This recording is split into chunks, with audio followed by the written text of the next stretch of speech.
In this video, I'm going to share with you the where and how I store my music on my laptop. So real quick, I got hit up on my Instagram from someone that supports this channel asking me where and how I store my music. They ran into some issues or obstacles using Apple Music as the platform to host their music collection with their Serato. So they ran into some issues, things weren't lining up, or maybe things just disappeared. I don't even know what the story was, but I thought I'd record a quick video in hopes of sharing this information, paying it forward, and hopefully helping other DJs just like that out with valuable information on music library management.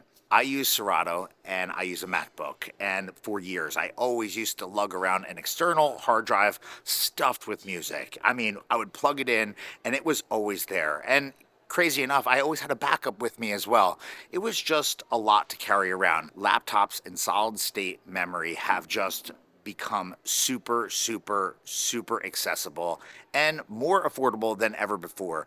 Every new computer comes with plenty of space to house your music library. So if you're storing your music on an external hard drive, you need to stop. Try to keep everything on your actual computer. Now, one thing that I've never really done is I've never used iTunes or Apple Music to store and host my music library. The reason for that is because that platform itself creates a massive amount of folders in order to index every song properly.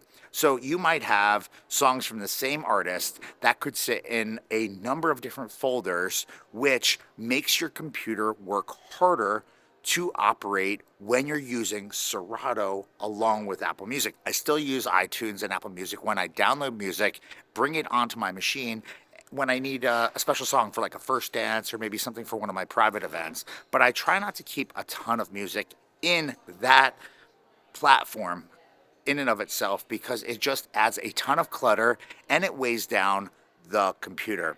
I try to run my computer as efficient as possible, and every couple of months I use the Crate Hackers folder flattener tool to extract all of the MP3s that are in my iTunes or Apple Music library, and I export them to another folder. Now, my music folders are actually stored in two different places on my computer. They actually are two different folders in the same place. I'd like to store all of my music in the music folder on my MacBook.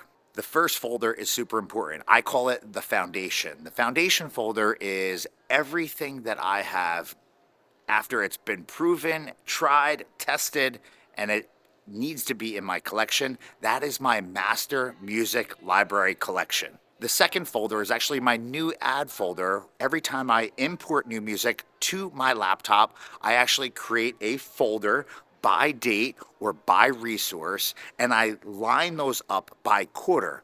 At the end of every quarter, each and every year, I pick through that universe of music and I try to extract the stuff that I've actually played. Oftentimes I download way more than I actually use on site at my events. I don't discard it all at that point. I wait to the end of every year, and at that time I merge the two folders together where everything that I added new that year gets added to the foundation folder as long as it has a play count higher than 3 or it's something that I feel that I will use in the future at one of my events. I try to shed some of the fat so I'm not always keeping things on my computer that I don't need. And that's something that I've learned to do after the pandemic when I really spent a ton of time trying to curate and dissect my music library. I try to reduce clutter by removing tracks that I've never played before, that have low bit rates and are poor quality, and I try to remove stuff that I just will never play. Sometimes you go through a little sequence of downloading stuff and you might take on more than you actually will use. After you listen to it or try it, it doesn't really work. You might not ever try it again. You might not ever play it again. Maybe that track fell flat or just didn't take off, or maybe that artist gets canceled and you're not going to play it on site at your events.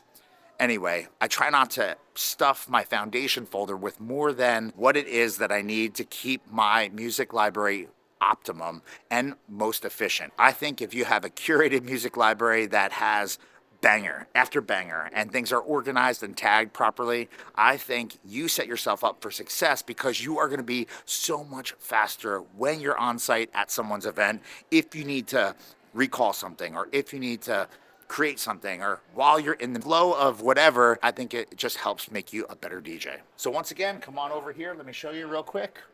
All of my music is actually right over here in my music folder. Here's my foundation folder, and here's my new ads folder. You'll see in here by date the actual folders that I downloaded at that time. I share this with you because this to me has always worked the best. You try to reduce the amount of folders and subfolders in your music collection because it'll allow the tools that you use like Serato to work a lot more effectively and efficiently.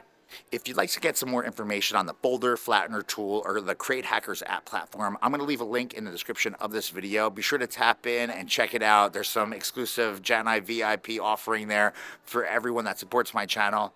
And again, try to do what you can do that's the best. Try to get out of iTunes or Apple Music. Try to limit the number of folders that you have going on in your music library and in your DJ software, and that'll hook you up and it'll make you a better DJ. If you have any questions, comments, or concerns, leave it in the comments underneath this video. I appreciate you checking this out. Thanks for watching.